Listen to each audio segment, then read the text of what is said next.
There's nothing like HIV. There's no disease, no infectious disease that essentially kills everyone who gets it. The fear factor's gone, and yet getting HIV infection is a problem for any individual. The fear should still remain because it's a virus that kills people. There is this sense of complacency that it's better, and it isn't better. And all these people, these 40+ million people living with the virus, they will die of AIDS. Over the past 3 decades, humanity has rallied together for the AIDS cause. People from all walks of life have united across all social and economic boundaries, joining hand in hand for one common purpose: to end AIDS. And I want you to say the name of the person you're walking for. I'm walking for Robert Johnson. I'm walking for Rock Hudson. I'm walking for everybody that isn't here to walk for themselves.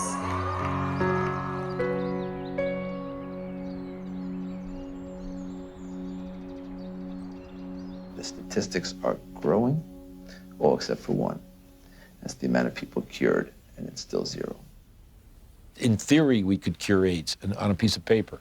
Maybe someday it'll come. I can't say when. Despite all the major progress we have in chemotherapy of those patients, none of these patients got rid of the virus. I don't think the pharmaceutical industry is very interested or invested in a cure. You know, I don't mean to be too cynical, but the reality, I think, is that, you know, the situation they've got now, which is lifetime treatment with expensive drugs, that kind of suits them pretty well. A cure is going to require some very tricky and sophisticated molecular biology, and I frankly don't see it happening. Ever? Ever.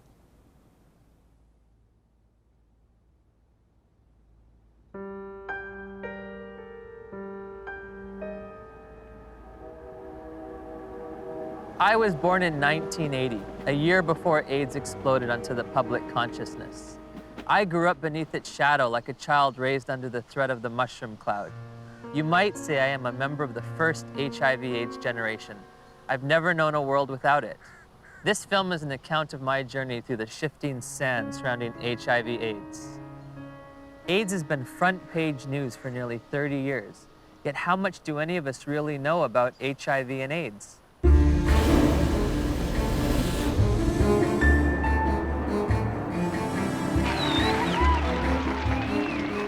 What is the difference between HIV and AIDS? I don't know exactly. HIV is wow. HIV 是它的病毒，那 AIDS 是那个病，所以两种是完全不一样的东西。It's the same AIDS thing. is the actual disease. It's the same I don't know thing. really. I don't know the difference. I know HIV is less deadly. Pour moi, il y en a pas forcément. Enfin, c'est vrai que j'établis pas de différence entre les deux. What would you say is the difference between HIV and AIDS? Yeah, there's not a big difference, is it?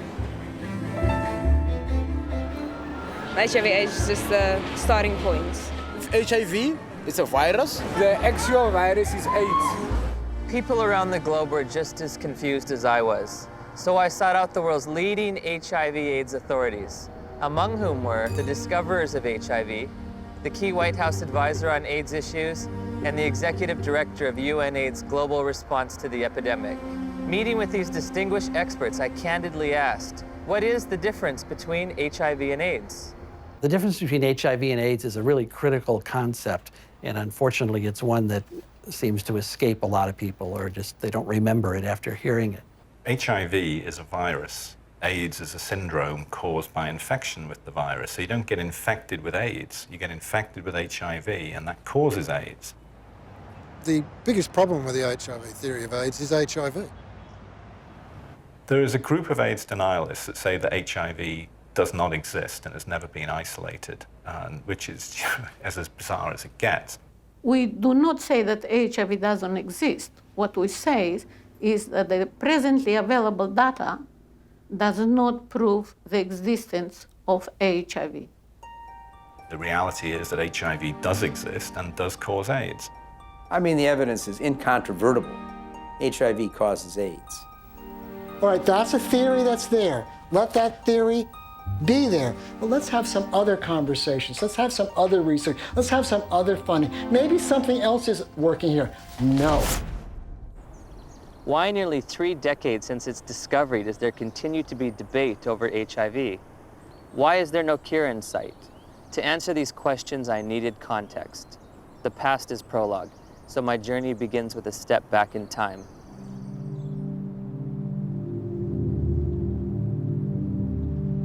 The National Center for Disease Control is reporting more cases of 2 rare and deadly diseases found in homosexual men. There is no apparent explanation for the outbreak.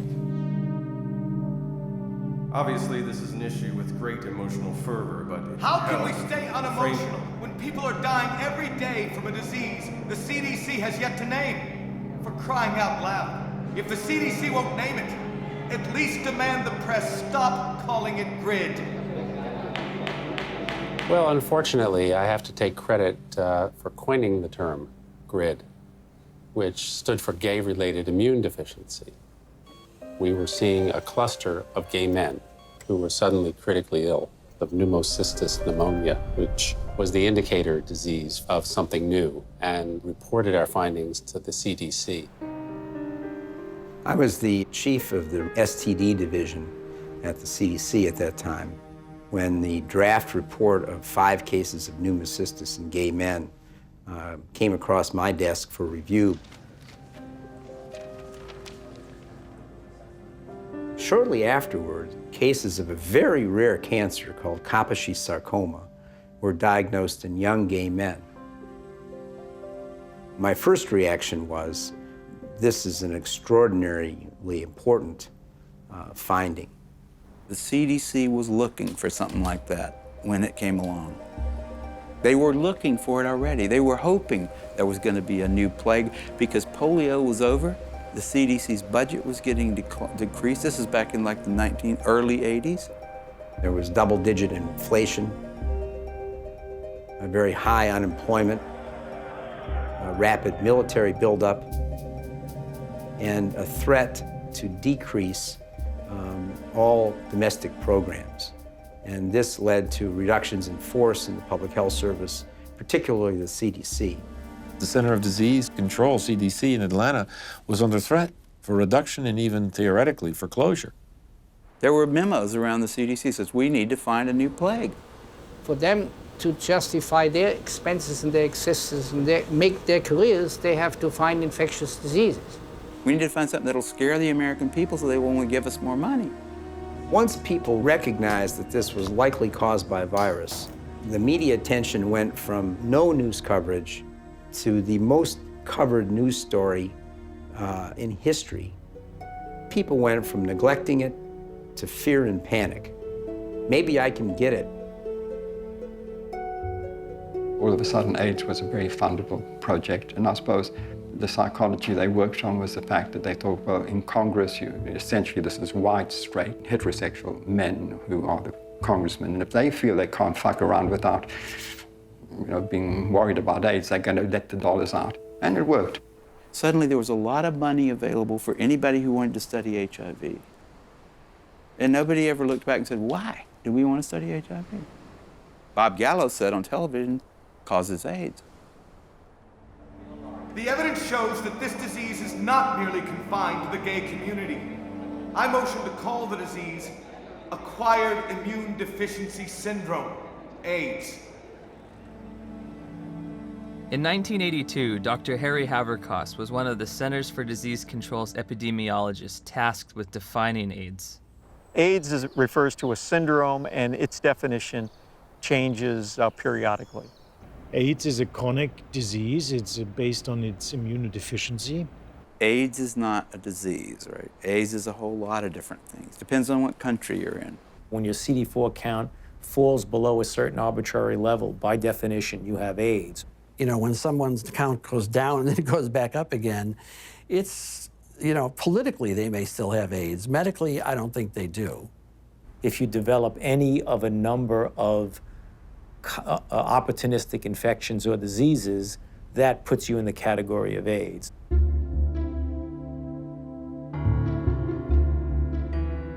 We don't even know what AIDS is. AIDS is so hard to define because they change the definition of it every year.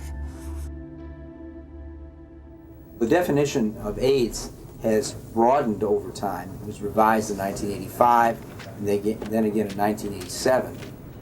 The changes in the definition have been political. Every time they change the definition, the numbers go up.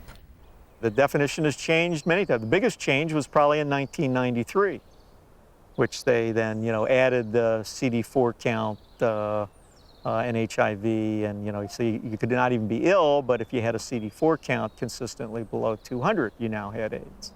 A closer look at the Centers for Disease Control's documents reveals that AIDS numbers actually declined in 1993, but a retroactive definition change increased the estimates by more than 100%.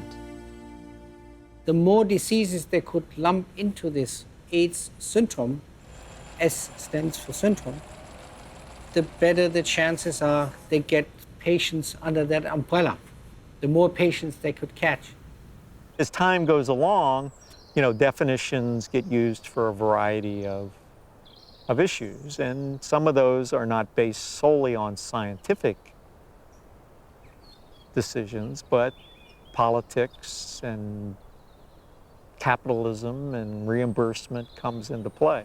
For example, a person with hepatitis C, even say here in San Francisco, if you've got hepatitis C and only hepatitis C, you're shit out of luck.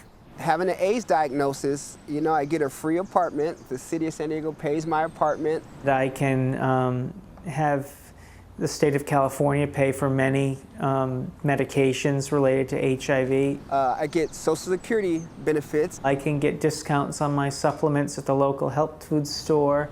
I also get food stamps and in-home supportive cleaning services. So I was basically a healthy person walking around, and I had all these wonderful little perks, You get all these benefits, that we fought for and got. But the end result has been a sort of an imbalance. We succeeded, and I'm glad we did, but it is a little unfair. Politics, insurance, capitalism, benefits, you can be sick or healthy. I never would have thought that AIDS was so convoluted. Right. Well, as I said, that has changed. How you define that scientifically has changed quite often, which just makes it difficult to, for the lay people to understand. It makes it difficult for me to interpret the numbers. Africa is purported to have the highest incidence of AIDS cases on the planet. So I trekked to South Africa to witness firsthand the impact of AIDS on that troubled continent. Around 10 million of South Africa's 48 million people have been reported to have AIDS. It's only a 10-minute drive from Cape Town's pristine modern airport to the squalor of neighborhoods said to be ravaged by AIDS. All the facts on HIV and AIDS with Griselda on Metro FM Talk. It's World AIDS Day. There are functions, there are gatherings. The international theme is Stop AIDS, Stop HIV and AIDS. Keep the promise. So many years later, we keep saying the same things, HIV, HIV, HIV. And yet, each time I hear words like HIV and AIDS, I just want to pull my hair out. I'm just so fatigued about how we've packaged the messaging. All we talk about is AIDS. It's a sex virus.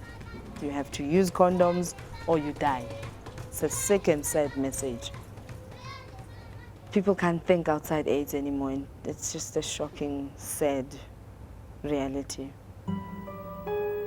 The first AIDS meeting on the continent of Africa was in 1985 in Bangui. We were there with a few people who had experience on AIDS in Africa. And one of our problems was, how can you diagnose AIDS in Africa in the absence of very sophisticated laboratory support? Even though by 1985 there was a HIV test, most of Africa didn't have access to it. So one of the things that we did in that meeting was to sit down and hash out the so-called Bangui criteria for the diagnosis of AIDS in Africa. The idea was, what would be a simple way for a clinician to look at a patient and say that this patient likely has AIDS? We say somebody who has a combination of certain signs and symptoms like major weight loss. And if you have a combination of that, you can say this is probably somebody with AIDS. They wanted a clinical case definition where they could decide that someone had AIDS just by looking at weight loss and persistent fever and so on. It gave something to clinicians in Africa to diagnose AIDS. And that helped in the overall effort to count cases, because we needed to know what was the impact of the epidemic. They could discover AIDS all over Africa at that point. They could say that we are all at risk, but they could say it's spreading around the world. They could say it affects women as much as men, because almost anyone in an African hospital could be diagnosed with AIDS without having to do the HIV test at all. Whole nations have been led to believe that, in some instances, that they've got large percentages of their population infected and doomed because of this supposed sexually transmitted virus. It's such a tragedy. Daniel, a lot of people here is very sick and is very dying.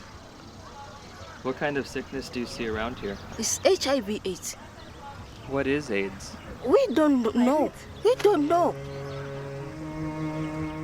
So here you're living in a mud hut, and here some kind of white men with doctors who you respect, and they tell you that there is now among you an invisible disease, and it gets into your blood and can stay there unseen for years, and when it manifests itself, it's going to manifest itself in the forms of diseases you've always known. Maybe if you look skinny, if you lost weight, maybe they'll simply say hey, you have AIDS, or you're coughing a lot, maybe. They'll say you have the disease. This cannot help but create extraordinary paranoia in people's minds. They say, well, what is going on with us? My neighbor next door he's got malaria. Does that mean that he's actually got this dreadful disease that the whites are talking about? Like I could be fat now, then the mentality is that if ever I become teen, then it could be one of the symptoms. I have to ask myself, why now? Why at this time? Dr. Christian Fiala argues that many doctors have misused the Bangui definition. In the era before AIDS, we had to admit we don't know the diagnosis and we could hypothesize. But nowadays, what doctors do is, well, if we don't know what it is, it must be AIDS.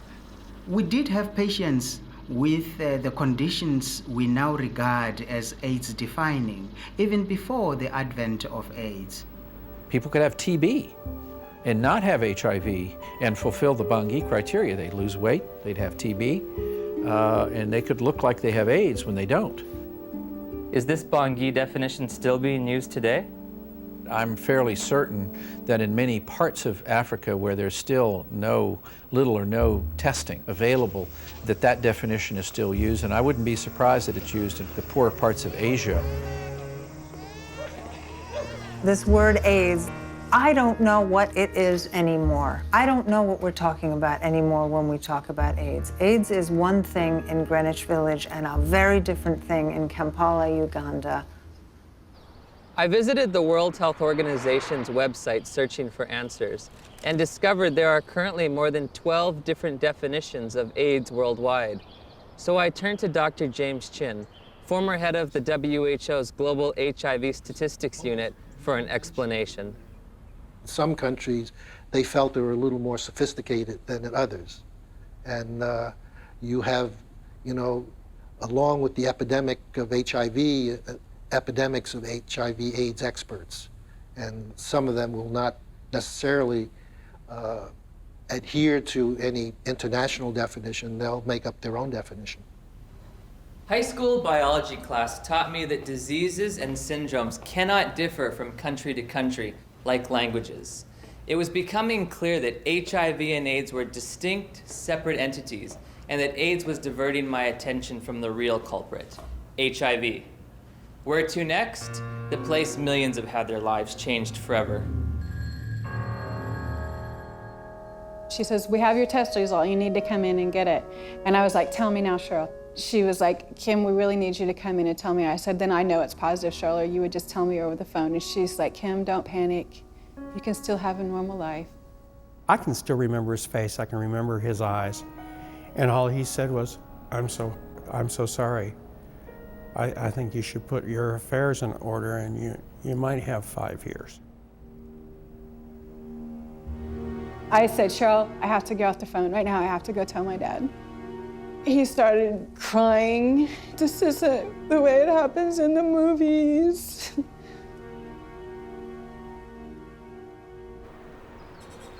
It's 7 a.m. here in Johannesburg, South Africa, and I'm a little nervous because I'm about to go in for my first HIV test.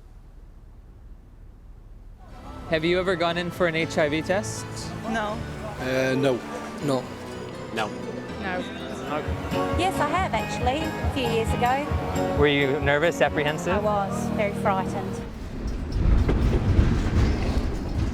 The nearest testing center wasn't in a hospital or in a doctor's office, but on the main concourse of a bustling train station, beneath a few portable tents. HIV testing facilities are everywhere, from street corner kiosks to shopping malls. I'll be tested with a rapid test, which looks for antibodies to HIV. So, have you ever tested for HIV before? No. You said no. Never. It's your first time. First time. Wow. Is this your questionnaire? Yes. Okay. These tests claim to be HIV tests. I'm going to read from a section that says limitations of the test. The specificity of the Reveal Rapid HIV Antibody Test for blood specimens in low-risk populations has not been evaluated. They don't know, in their terms even, how well this test is going to work in people they don't want it to work in, low risk. We don't think you're at risk. Tell me about your sex life. My sex life? Us? Okay, since you haven't exposed yourself, blood, sex, you're not homosexual, you're gay, you know your story. Yes. Let us go and find out.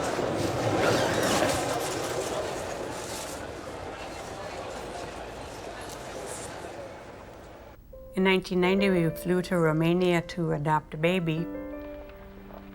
We found Lindsay, and she was only 2 weeks old. I can still remember that feeling, just holding Lindsay for the first time, thinking, now my dream is going to come true. I'll have one of those children. Before we left Romania, we had to make sure that she didn't have HIV. We had to find a doctor, and he did the test, and it came back negative. We flew home just after Christmas, 1990, and thought we had it made. So I'm going to do a test, which comprises of 2 test kits. These 2 test kits are from 2 different countries. Why you are putting them being 2, you want them to confirm each other. Can they be 2 different outcomes? Then this one is a determiner, which is going to give us the final results.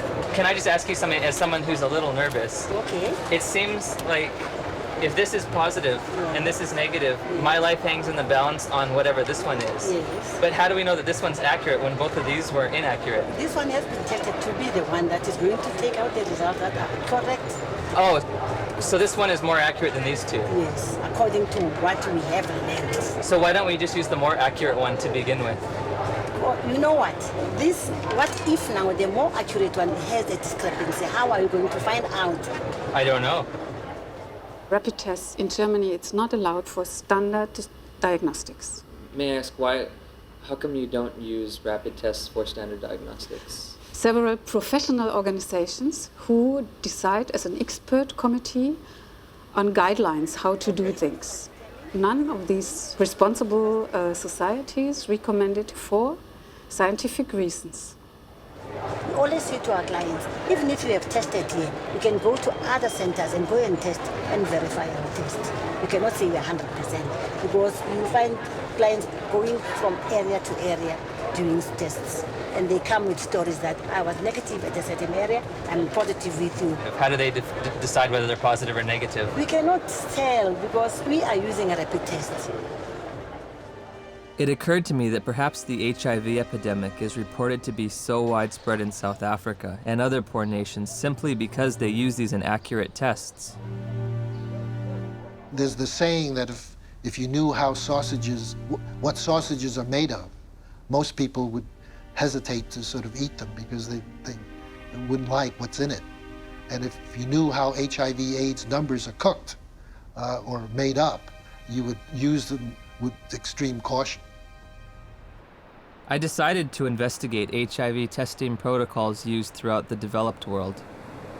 When we're testing people for HIV, the first thing we do is a screening test, and it's usually a test called the ELISA. But there are also now available rapid assays that can be used as screening methods. Because they're faster. And we all know faster and cheaper is more efficient. If an ELISA is positive, it does not mean that the patient is HIV positive. That's a problem. If we're using antibodies as a screening test to tell who's infected or not, very occasionally you can get false positives. So screening tests by themselves should not be used as a definitive measure of infection. That's why we use a screening test to pick up all the cases, but we use a confirmatory test to eliminate any false positives. Take it easy. I'll just at the side. It should be emphasized that most of the developing world uses only screening tests to confirm an HIV diagnosis. There are no confirmatory tests. Time now is 25 past. At 22, the results will be out, which is going to be 15 minutes.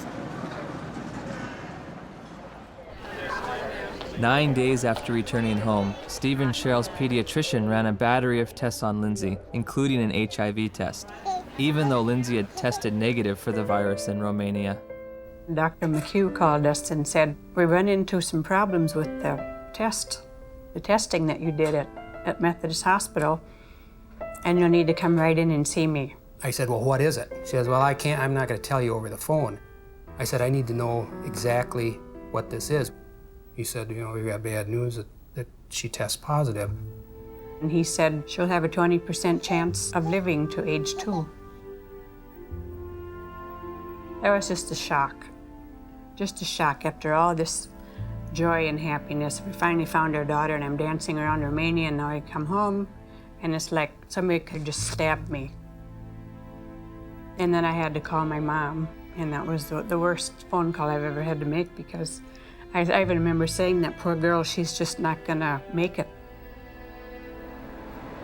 So that we don't have to go to somebody and say, well, you might be infected, but it might be a false positive. We do a second test. That's a test usually called the Western blot.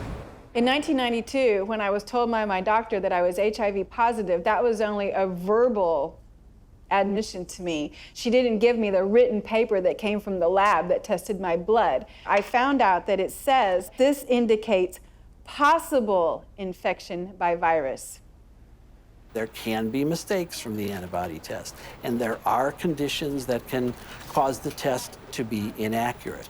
Now that I've got the package insert for that test kit, it says positive results using any specimen type should be followed with additional testing.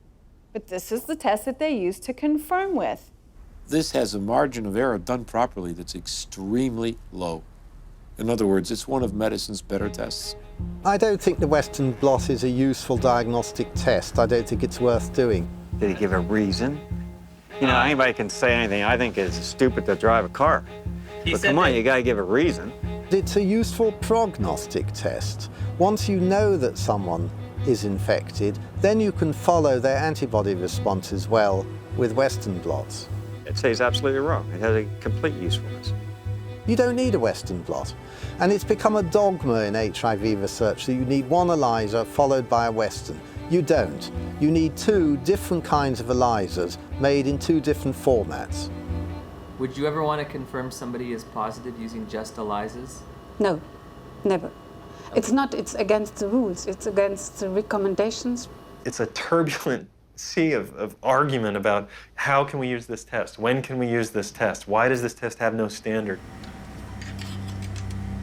We have a group now of about 40 patients that have no detectable virus. in their body, but they're not being treated. So the first question is, are they really infected? So the Western blots can have false positives? No, the Western blot was negative too.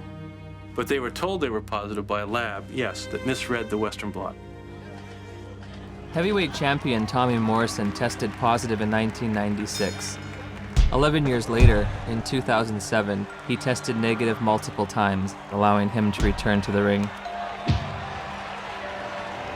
There's constant discussion in the community of people who do diagnostic testing and the blood bankers about how to read these tests. When you're looking at this Western blot, how do you determine what is a positive? You need a certain number of bands being present. It depends a little bit on the producer of the test. It depends on the manufacturer. Is there different criteria for what might be a positive? Yeah, there are different criteria from the manufacturer. Thank you for the word. And also there are guidelines from the WHO and UNAIDS.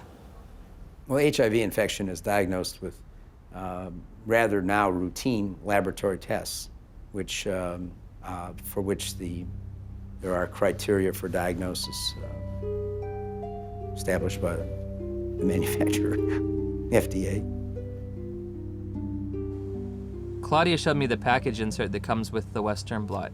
It contains 8 different sets of criteria for diagnosing HIV infection. Because of the different criteria that apply in different countries, you can test HIV positive in one country and be given an AIDS diagnosis as a result of that, whereas in another country you won't test HIV positive and you won't be given an AIDS diagnosis. It's ludicrous that you can be positive in one country and not positive in another. Theoretically, I could be diagnosed with AIDS in the United States, but if I take 3 steps to my right, I wouldn't be diagnosed with AIDS, or I would lose my AIDS diagnosis when I crossed the border.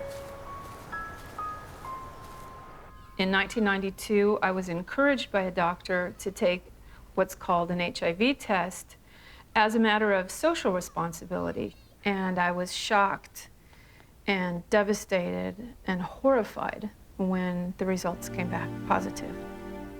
It was one of those moments that everyone fears their whole life. A week later, I take the same test to an AIDS specialist. He looks and says, "This isn't a positive test. I don't know what this test means." Since a false positive looks like a true positive, how can you ever distinguish whether it's truly a positive or a negative? Well, that's a great question. It's going to be very hard to determine a false positive. So I take the test again, and this time my results come back marked from the lab, indeterminate. I'm faced with the decision, do I want to wait 6 weeks to test again or do it right away? I opted for right away. My results that time come back positive. Took it again, came back negative. I took it again, positive. What happens if you're positive on one criteria but negative on another manufacturer's criteria? How do you decide who's infected and who's not? You will use the most sensitive criterion. In late December of 2007, I read about new legislation passed in New Jersey calling for the mandatory testing of pregnant women or newborn infants should the mother's status be unknown. HIV mandatory testing, to me, is a no-brainer. I'm very much opposed to the concept of mandatory testing of any population because the tests are scientifically shown to be unreliable and inaccurate. You have no reason to fear this bill. And my hope is that eventually this will become a federal law so that every woman in this country would be tested. But HIV testing isn't an absolutely precise science. When I confronted my doctor about that, she said, we're way past Western blot now. We have the viral load test. But when you get the package insert for the viral load test, it says, if you test positive, you are considered confirmed infected with HIV. But at the bottom of the page, in fine print, it states a person should have additional testing. It does not allow you to tell a single person on this planet that they are HIV positive. And it's a scandal that this test continues to be used.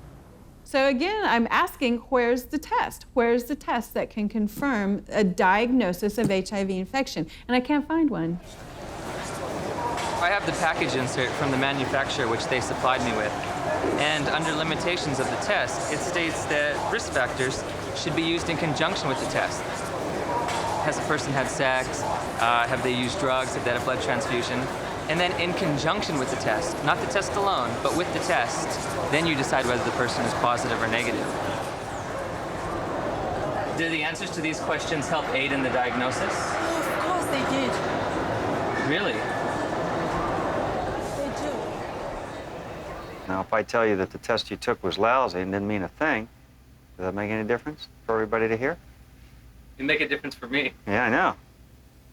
How can we say that HIV is the cause of AIDS when we don't know, based on current tests, whether or not anybody diagnosed positive actually has HIV? President Thabo Mbeki will officially open the AIDS conference tonight.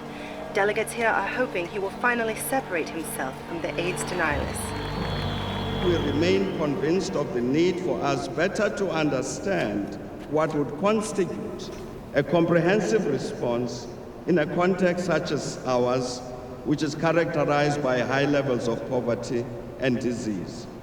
As I listened and heard the whole story told about our own country, it seemed to me that we could not blame everything on a single virus. I thought this man must be an idiot. Everyone in Africa is dying of AIDS. I know this because I read the New York Times. It's beyond doubt. Rion Milan was hired by Rolling Stone to investigate and debunk President Mbeki's misguided ideas. Where to begin? The numbers. My very first action, I opened Johannesburg's Yellow Pages. I thought that I could illustrate this with a scene that began in a coffin factory in Johannesburg, where workers are working overtime trying to create caskets for these mountains of people who are dying of this condition. And I discover that in the midst of what UNAIDS says is a plague, is that half of the coffin factories in Johannesburg have gone bankrupt. In South Africa alone, it's about 1,000 people dying every day from AIDS. If you're an advocacy agency and you perceive low numbers to be bad, your bias may be to accept higher numbers even if they're not scientifically sound. I know Jim Chin quite well, and I was the chairman of the steering committee on epidemiology of the global program on AIDS in WHO when Jim Chin was in charge of epidemiologic estimates. And we could never get information how the WHO estimates were made then. So we were very critical in these days because we felt it was not based on enough evidence. It's possible that he didn't read the materials we sent him or he didn't understand them, but we did send information to anybody that wanted to know about the estimates because they were pretty transparent. In an attempt to get to the bottom of the statistics debate, I've come to Geneva, Switzerland to look at the World Health Organization's official numbers. And what we found, there are no numbers, only assumptions and estimates. How are the monies divvied out to states for AIDS prevention or AIDS treatment? How is government monies sent out to different states and communities? The more AIDS you have, the more money you get. Exactly. The AIDS buoyaners have a vested interest in maximizing and squeezing the data to get the worst possible scenario that they can out of it, because the worse the situation is, the more compelling their fundraising claims are. When UNAIDS was created, about $250 million was spent on AIDS in poor countries. 10 years later, it's $10 billion. That's an unprecedented increase. Still not enough. When that was created, the first thing Peter Piot said was that UNAIDS is an advocacy agency, pure and simple. And this was my first objective when I came into this job, and that was put it on the political agenda. He divested himself of all of the program aspects and the scientific aspects of AIDS. This is not a scientific issue.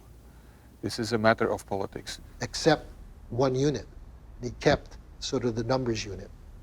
we are really doing a major disservice to say it is not as bad as it looks like, because actually it is much worse.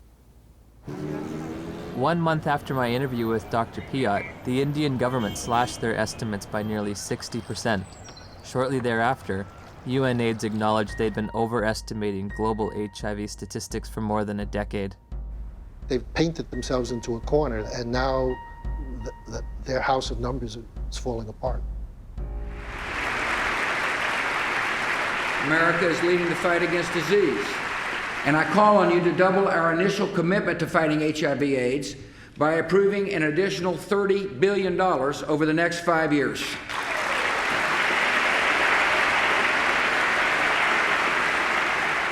Noble corruption, misuse of statistics, in order to convince people that there's one hell of a problem out there, guys, and we've got to go and do something about it. If you look at the real world, you know, how many people are infected, diagnosed to be infected, and eligible for treatment. There are very few compared to the number. In April of 2008, Congress approved a $50 billion expenditure for AIDS treatment and prevention.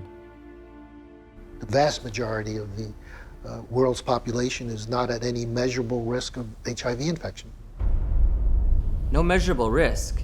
Growing up in the age of AIDS, I was taught there were 3 certainties in life: death, taxes, and contracting HIV from unprotected sex. If you don't use a condom, there's a lot of chances that you can actually get the killer disease that is AIDS. I did a study of the heterosexual transmission of HIV in California, and we recruited individuals who were infected with HIV. Then we recruited their sexual partners, and we looked at whether transmission, in fact, had occurred. Padian runs a study. It's a 10-year study with the world's most virulent, terrifying sexually I mean, this thing jumps, off of penises into vaginas miles away. How many of them do you think, after 10 years, with the world's most terrifying, virulent, sexually transmitted disease, came up positive? Nobody. Nobody. Nobody who was negative came up positive. 0. I think HIV is more difficult to transmit than probably most other sexually transmitted diseases. I mean, I think that's pretty widely known. If I were to have unprotected sex with somebody who is HIV positive, how many acts would I have to engage in before I got the virus? Just one. I assume one would be enough. First act? 1 is enough. Remarkably, HIV is a difficult infection to transmit. This contradicts everything I was ever taught about the sexual transmission of HIV. AIDS is the best example of what's really scary and alarming and dangerous about our culture right now, which is that it's a culture of PR. It's a public relations phenomenon. The truth doesn't matter. What matters is the image. If we were talking about reality, the reality is that AIDS is over.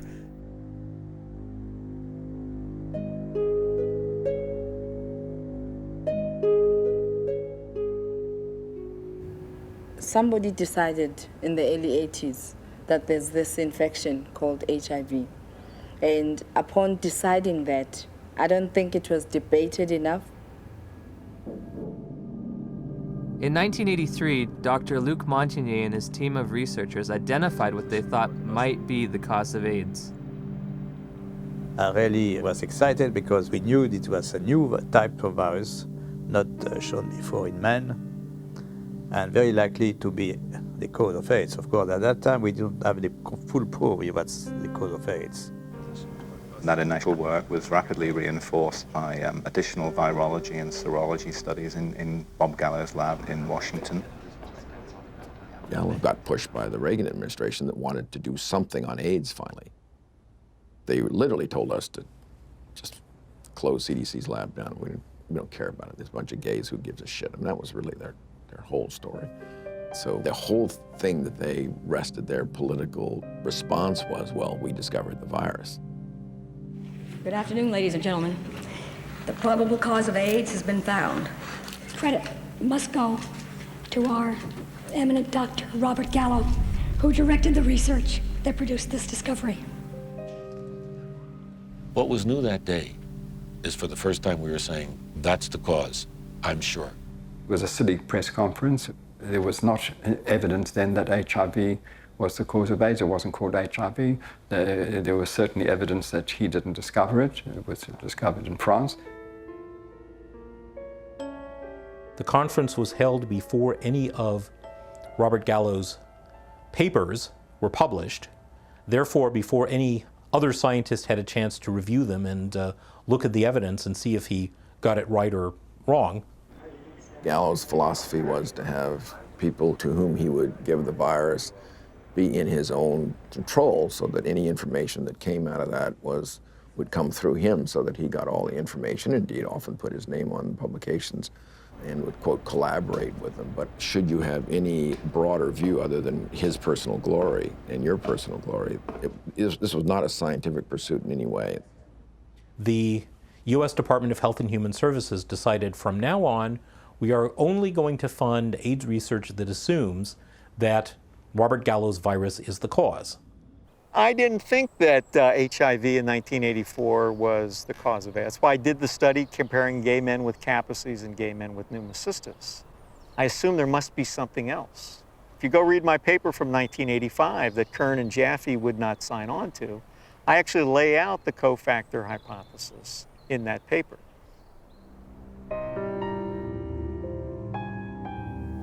I'm a promoter of the role of cofactors in AIDS. Well, cofactors just says that the cause of a disease is by more than one factor. Just simply being infected with HIV is not going to do it. You need certain cofactors. Cofactors are not necessary. Dr. Fauci would say HIV causes AIDS without the need for anything else. That's kind of ridiculous. The data that indicate that any different type of infection like mycoplasma or something like that is a necessary cofactor, I believe those theories have been debunked. What the fuck does he mean? Sorry, what's it? What does he mean that there are no cofactors? Where's he coming from? There's cofactors for everything. Cofactor implies something specific, and it really gets us off into tracks that are wandering. Gallo isn't gonna change his mind, but he's probably 70 years plus now. He's gonna remember things. You know, we all remember things that are good for us, and we forget the bad things. The cofactors are important to really understand how people get ill, why they get ill. What is asked of an AIDS journalist is to deny an existing reality, which is a strong, growing body of dissent on a scientific question. In August of '92, my dad had just read his latest National Review, and there was an article in there about Peter Duesberg, a maverick cell biologist. He said he didn't think HIV caused AIDS. To deny that this well-identified, well-characterized virus is linked with AIDS is, to my mind, just potty. He said, I can't replicate this in my office. I can't get this virus to do anything. We thought, oh my gosh, my dad is really daydreaming. He's trying to wish this all away because he knows how upset we are. Just wish it all away, and everybody will be gone happy. If Fauci would say, here's $1 billion for alternative theories of AIDS, you wouldn't believe what's going to happen. A lot of HIV researchers overnight would would start cofactors. The first year they would call them cofactors of HIV. And the next year, the co would be topped and HIV would be topped a year later. Peter is highly intelligent. He did excellent work. I mean, no wonder he got a full professorship in Berkeley and was nominated to the American Academy of Sciences. But I told you very frankly that he's killing people with his theories, and I still stick to that. They attack him, they attack his ideas, and they present some bogus way of refuting what his science has said that doesn't really refute it. Peter Duesberg? Yes. Oh. They are all prostitutes, most of them, my colleagues, to some degree, myself. You have to be a prostitute to get money for your research. You're trained a little bit to be a prostitute. But some go all the way.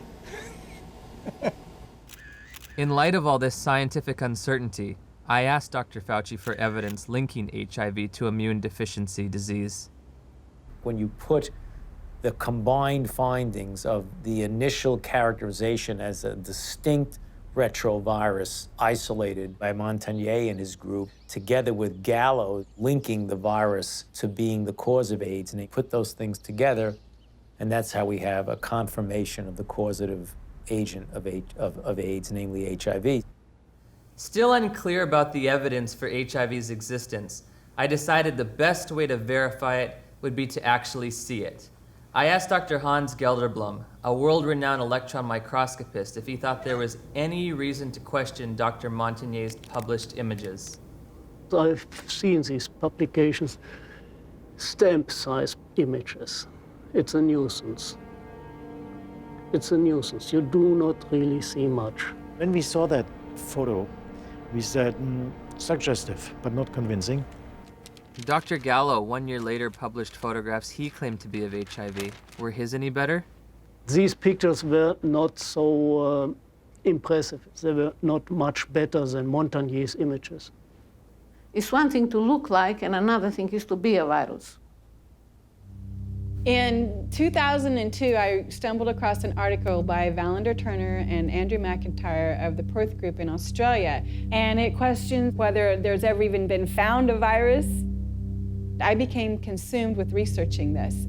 I could read from morning till night every day, and every link to another link, and I would email to these people and say, where's the test? I want to know. Am I dying? Am I contagious?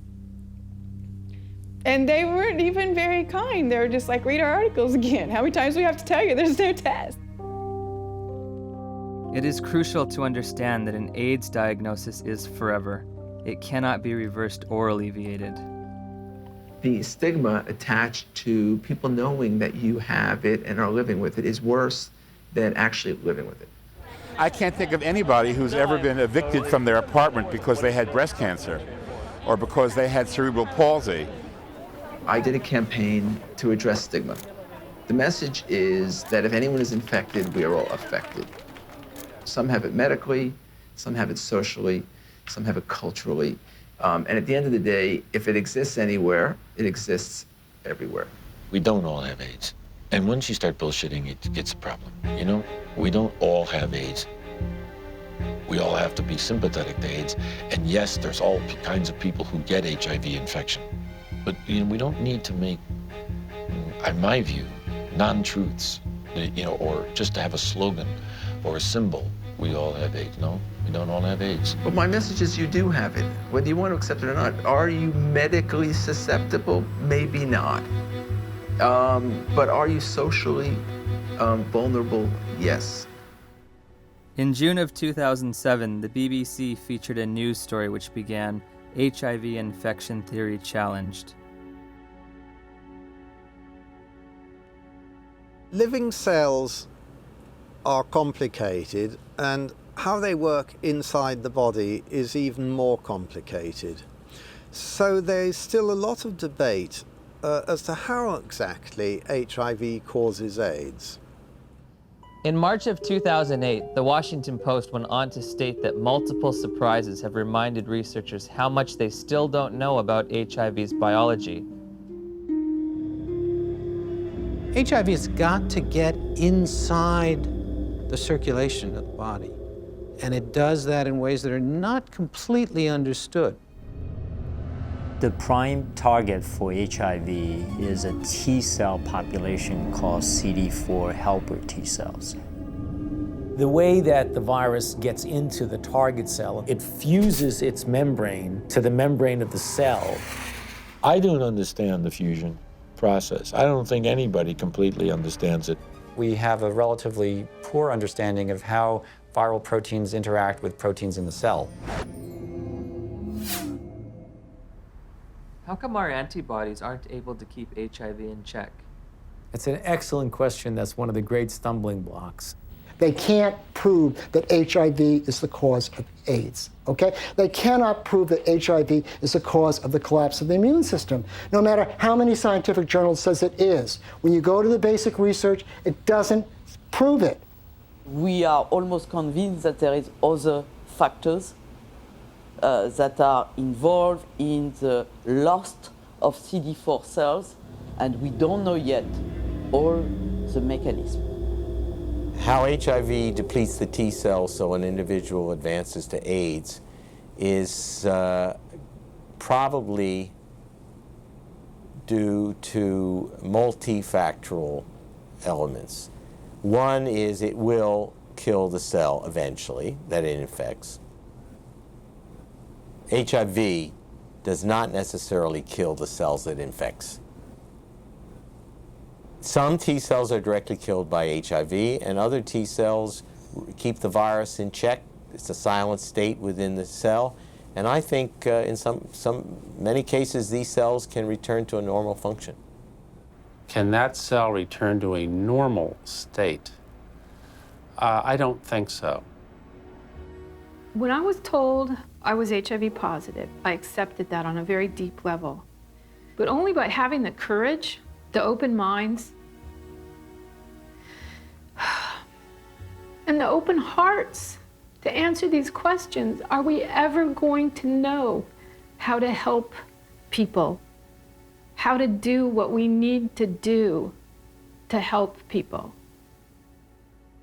In late 2007, Science Daily reported that 3 prominent research teams had published papers in the Journal of Immunology challenging the theory that the sudden loss of T cells triggers disease and AIDS. The details of HIV pathogenesis, how HIV kills people, are still being worked out. If the sudden loss of T cells in HIV-positive individuals can't explain why people get disease, then there must be cofactors that cause people to get sick and die, or factors that have absolutely nothing to do with HIV. While researching HIV hotspots, I began to realize there is a direct correlation in these places with another condition that leads to immune deficiency and death. I think it is important to keep in mind, especially for us in the West, that poverty is not a romantic issue. It is a deadly issue. Poverty leads to diseases and premature death, period. When you look at the symptoms that they talk about, for people that are HIV positive, you find that some of them, they are more related to malnutrition. Their nutrition is not very equilibrated. They are in oxidative stress, even they are not infected with HIV. So their immune system doesn't work well already. People are hungry, they're underdeveloped, there are no hospitals, there's no proper medical care. You take away poverty, you're giving people an ability to fight infections. These are toilets. Yeah. We don't have flushing toilets. When flies get into the toilets, they actually come back to touch our food, you see. And look, we need to take that food. And we don't know which infections are there. How do you expect people must survive in these places? Look there.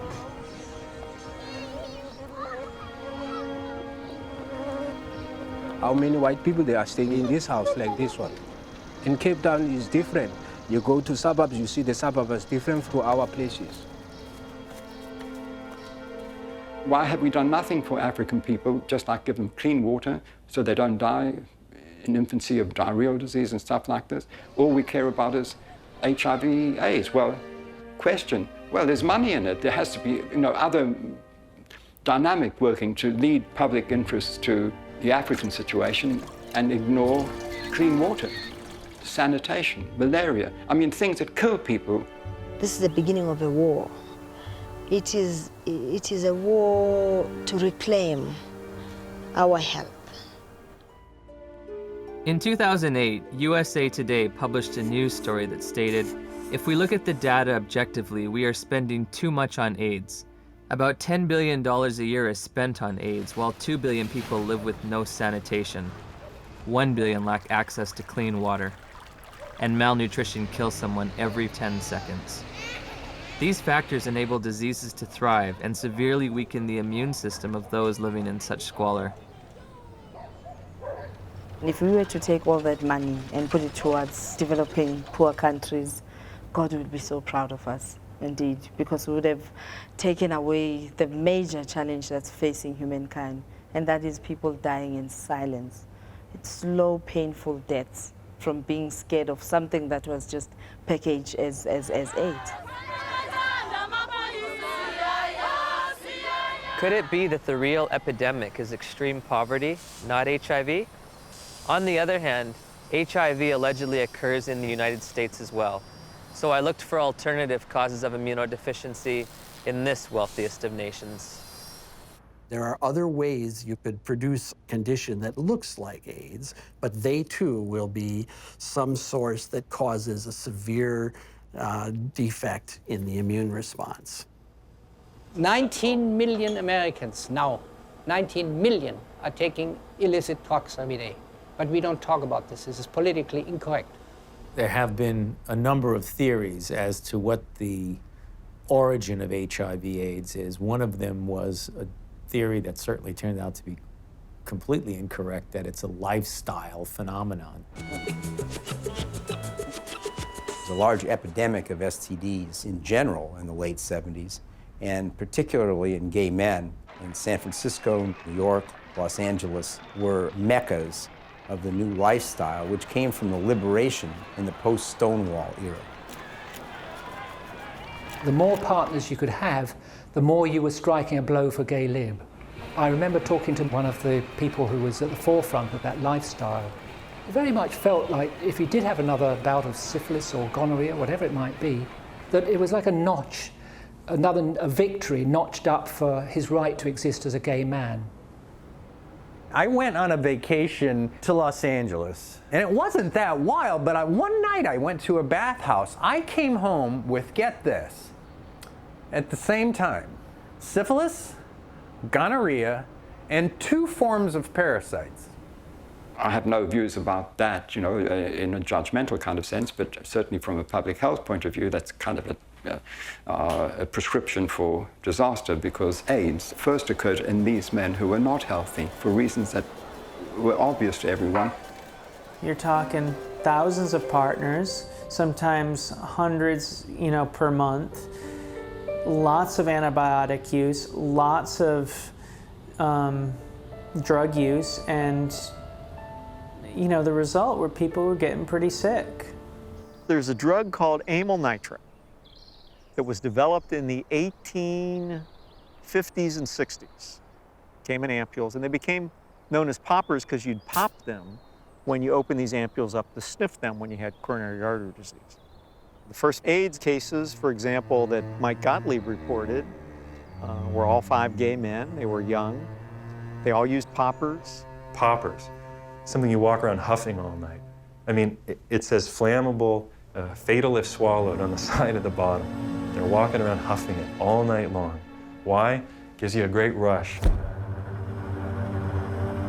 Poppers was a sex drug. They were in every gay bathhouse, every bar, every porno bookstore across the nation. Poppers were visible on the dance floor in the discos. At the end of an evening, the bartender would announce, last call for alcohol, last call for poppers. It was like a mad, wonderful kind of a dance that was being done. But if you think that can happen forever, you're wrong. Whether or not HIV exists, whether its role in a weakened immune system is almost irrelevant when you compare it to what was going on at that time. The lifestyle explanation proved politically unacceptable, but the virus explanation proved very, very acceptable to many different parties. Pneumocystis pneumonia and Kaposi's sarcoma were the hallmark diseases for AIDS in the early years. To go back and deconstruct it and say, what exactly did cause pneumocystis carinea? I remember the first patient that I ever saw, my resident brought me to see a young gay man with pneumocystis pneumonia.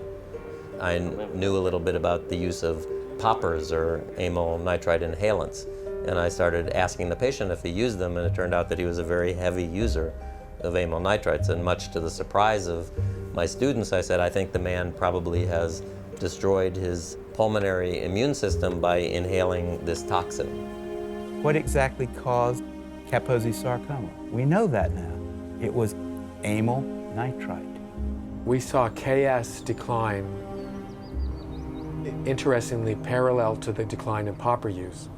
We now know that Kaposi sarcoma is caused by a second virus, the human herpes virus strain 8. To rescue comes another virus. As always, when you're in trouble, you find another virus.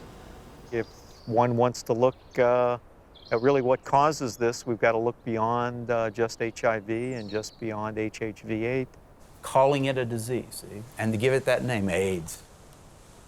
So everything's included under that, and you don't have to just say, I mean, if you just said, you know, these people are getting a lot of weird diseases, all kinds of diseases, it wouldn't have had the same impact. It was much better to say, there is an infectious organism on the loose in America, and it could get you.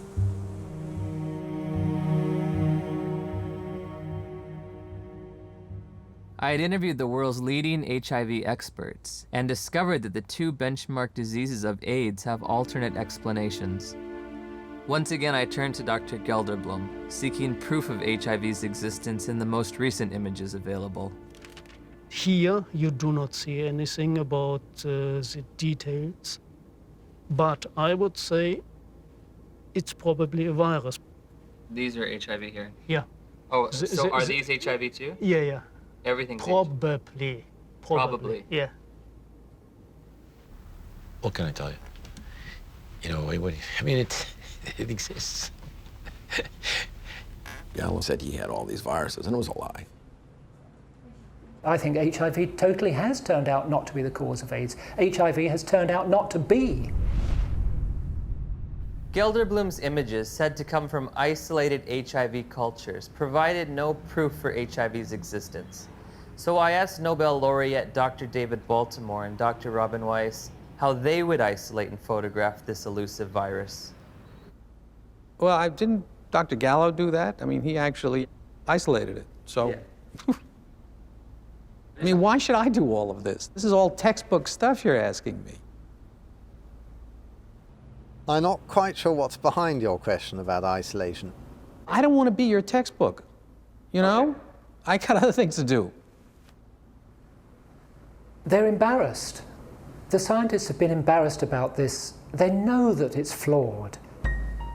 In 1987, the CDC made two mind-boggling changes in the definition of AIDS, which are in effect today. You can be diagnosed with AIDS without ever having an HIV test. In 1987, I had a lesion on my arm, and it was KS, Kaposi sarcoma. A doctor diagnosed you with AIDS without an HIV test? Yeah. You can be diagnosed with AIDS if you've tested negative for HIV. Alvin Friedman Keene found 16 patients with Kaposi sarcoma among gay men in New York City in the 80s. They did not have HIV infection. Yet they had AIDS by our definition, right? In a World Health Organization publication, Dr. Chin writes, "It should be emphasized that the surveillance definitions for AIDS were not intended to be reliable indicators of HIV infection." If you have thousands of documented cases of AIDS without HIV, how can HIV cause AIDS? Why do you believe that HIV does cause AIDS? Because that's all the information that I've been given. Because we've never been taught anything different. We have read it, heard it. Because that's what the scientific community has told us. Scientists are supposed to observe, experiment, and reason from what they observe. They're not supposed to grab hold of an idea and cling to it and adjust everything else in their perceptions to fit that idea. I think an HIV positive test means that your life is forever changed. You have a whole new battery of things to consider for yourself. What does it mean to me? It's very hard to find anyone who supports you when you say, I don't think I'm going to die of HIV or AIDS. The typical model of HIV equals AIDS equals death. How invested am I going to be in that model? Everyone who's infected with HIV would like to deny it. I mean, it's a bad prognosis. It means you're going to take drugs for the rest of your life, et cetera, et cetera. So there's people who want to say, I'm one of the people who tested positive, but I'm not going to get the disease. Do I start treatment? Treatment meaning the antiviral drugs, if ever. We started taking Lindsay to a doctor at the Children's Medical Clinic.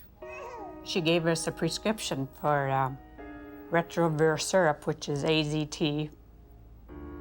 It was so important for us to get something to help our baby that we sat on the floor in the pharmacy and gave her first dose. Shortly after Lindsay began AZT treatment, side effects began to emerge. Her eating habits changed quite a bit. She didn't eat well. She was hard to handle at the table. And then the leg cramps started. Once that started, it got progressively worse. She would just grab him and go, ow, you know, screaming in the middle of the night.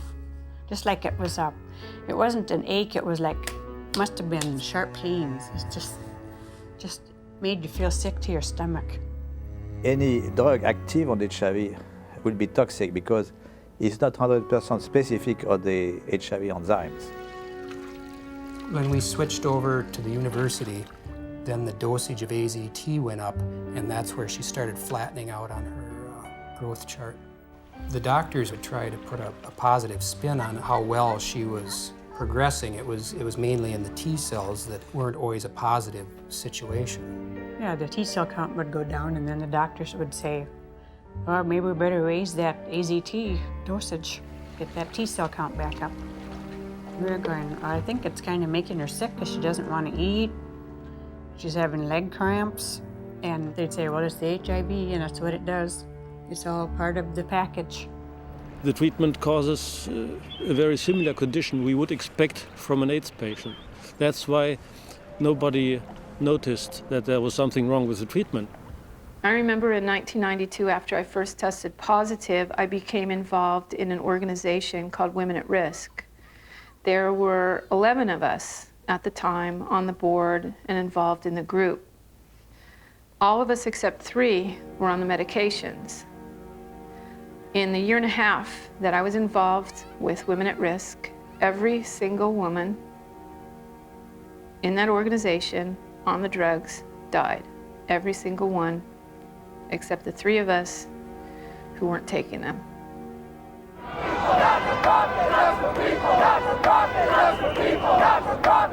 We weren't just given handfuls of AZT, we demanded it. AZT should be praised. Where is your humanity?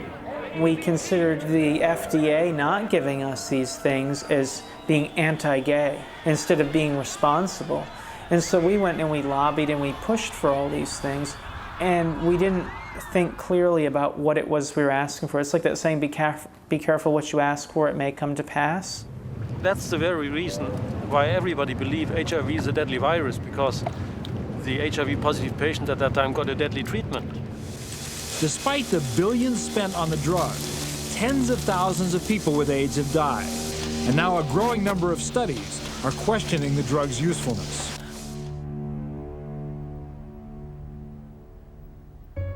We just decided between ourselves in November to write to Peter Duesberg and say, sorry to bother you. Are you for real? And if Lindsay were your daughter, what would you do? On November 11th, we got a big package, and he said, you must take your daughter off AZT immediately or she will die from it like Kimberly Bogalis. That is AIDS by prescription. You get immunodeficiency and you die from the tox. That is AIDS by prescription. When AZT became widely available in 1985 and 1986, I cautioned my patients not to jump on the bandwagon and start being treated. I didn't want to see my community poisoned by an ineffective therapy. I think in retrospect, the dose that we started with AZT was a dangerous and poorly tolerated dose. Nobody wants to realize what was the real effect of this overtreatment. That means that we killed a whole generation of AIDS patients.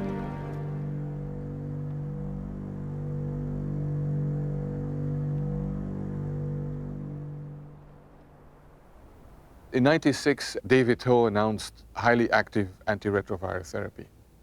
Also known as the cocktail, because the treatment combined the newly developed protease inhibitors with older HIV drugs, such as the chemotherapy drug AZT. That was a revolution. What was an 100% fatal illness now could be treated. The AIDS medication today is not that toxic than it was in the early days. And it's a potent drug regime. That means it kills almost everything. I play around with treatment interruption because I think the drugs are toxic. And if I do the drugs continuously without interruption, I think that they'll have a cumulative damage. In the years that we've been using the cocktail, we've found that there are lots of side effects. In South Africa, I spoke to a couple of pharmacists specializing in HIV treatment. How often do you see side effects in patients? All the time? Almost all the time.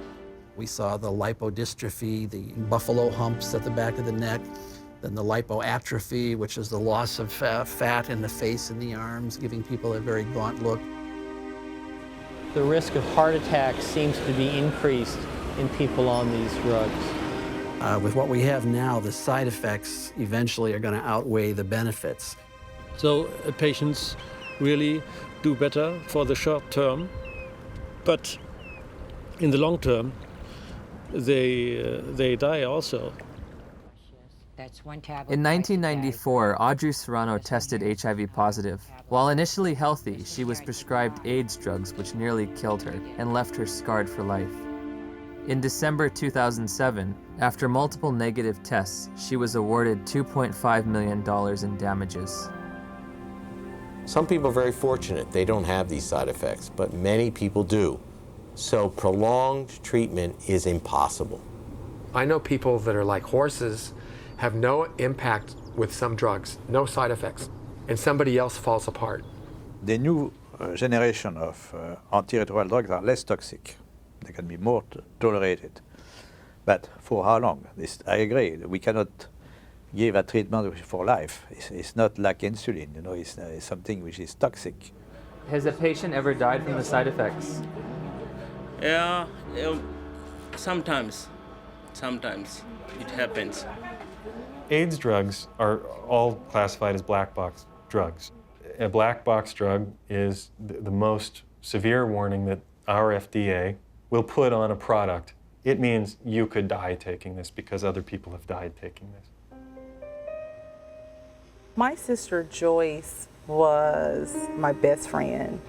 She's a great mom and just a very lively person. In 2003, Joyce found out she was pregnant with a second child. She was offered an HIV test as standard prenatal care by her obstetrician. She called me at work and she was like, I got something to tell you. And I was like, well, what is it? She said, I'm HIV positive. So I took a deep breath. I said, well, it's not the end of the world. And she said, well, Nell, I met this doctor today and he's a specialist. And he says that there's some medicines I can take that'll keep my baby from being HIV positive. Nevirapine. Warning, severe life-threatening skin reactions, including fatal cases. One morning, she was covered in these welts and this rash. It was all over her face. It was all over her chest, all over her arms, her hands. When they're talking about a rash that can kill you, they're talking about a drug that targets the actively replicating cells in your dermis, in your mucosal layers, in your intestine, and stops them from working. And what happens? Goodbye skin. I would never take them. I don't have a problem with other people taking them, but I, as Griselda Kananda personally, looking at the side effects that they come with, looking at the toxins that they present in my body, not now, not ever. I have patients tested in 1985.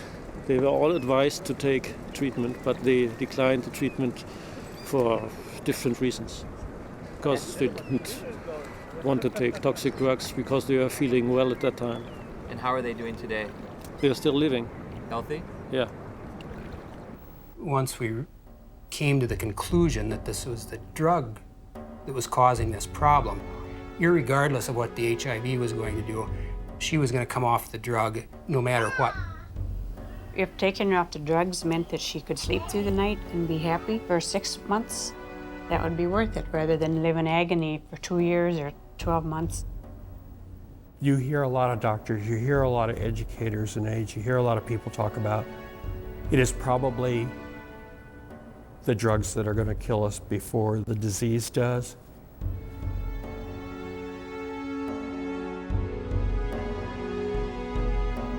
What are the drugs doing to the bodies? They're putting the bodies into coffins.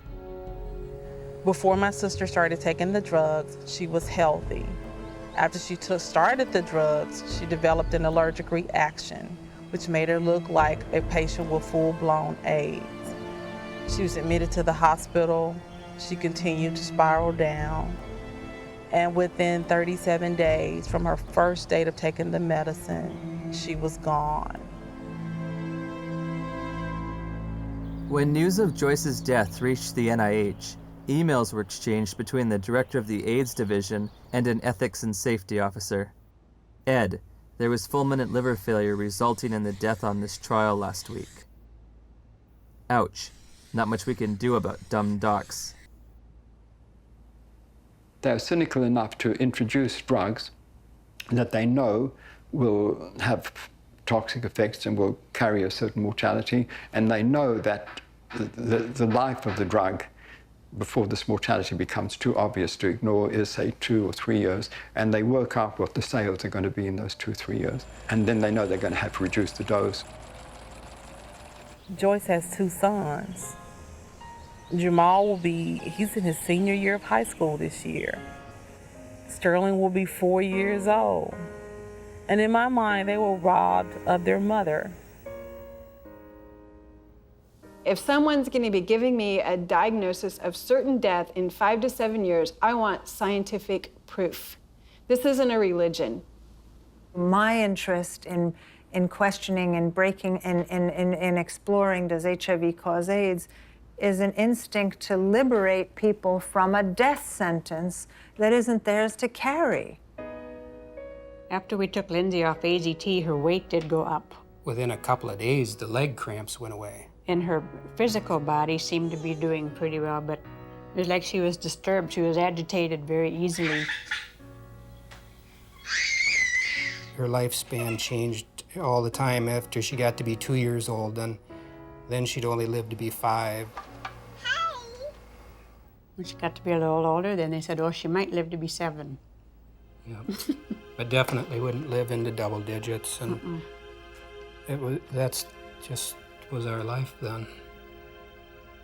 Although Lindsay was on AZT for 22 months, she made a full recovery from the pernicious side effects.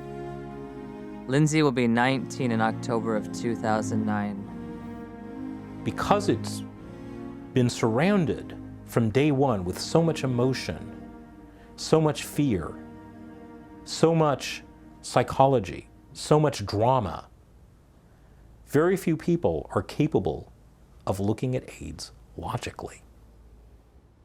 We can be exposed to HIV many times without being chronically infected. Our immune system will get rid of virus within a few weeks if you have a good immune system. If you have a good immune system, then your body can naturally get rid of HIV. Yes. If you take a poor African who's been infected and you build up their immune system, is it possible for them to also naturally get rid of it? I would think so. It's very easy to get people to think the right thing if you get the right on the tablet the first time. But once something's on the tablet and you gotta erase it and put something else, it's very hard to get people to think differently.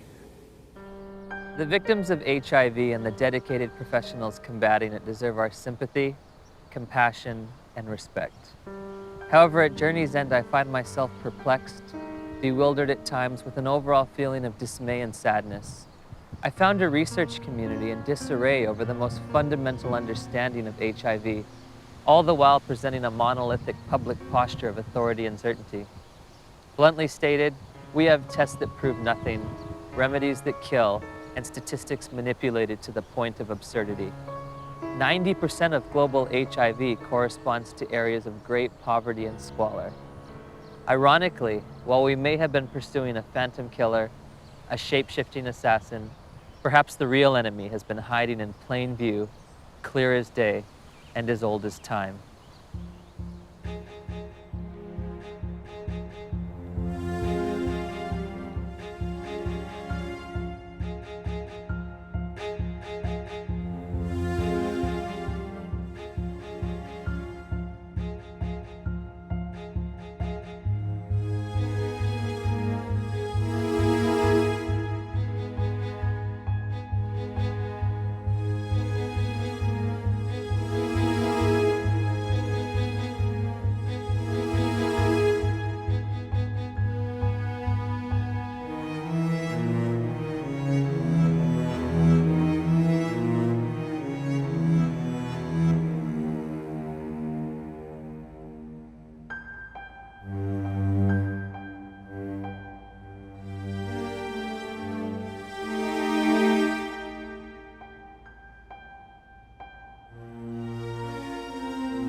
We can be exposed to HIV many times without being chronically infected.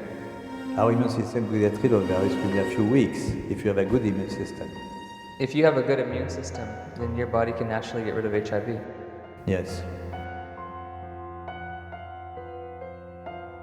How can we say that HIV is the cause of AIDS when we don't know, based on current tests, whether or not anybody diagnosed positive actually has HIV? Some people are very fortunate. They don't have these side effects, but many people do. So prolonged treatment is impossible. Called CD4 helper T cells. What the fuck's he mean? What's it in there? It fuses its membrane. What does he mean that they know for a fact? Where is he coming from? There's factors for everything. To the membrane of the cell. And then it There, that cell virus grows and they form the cells.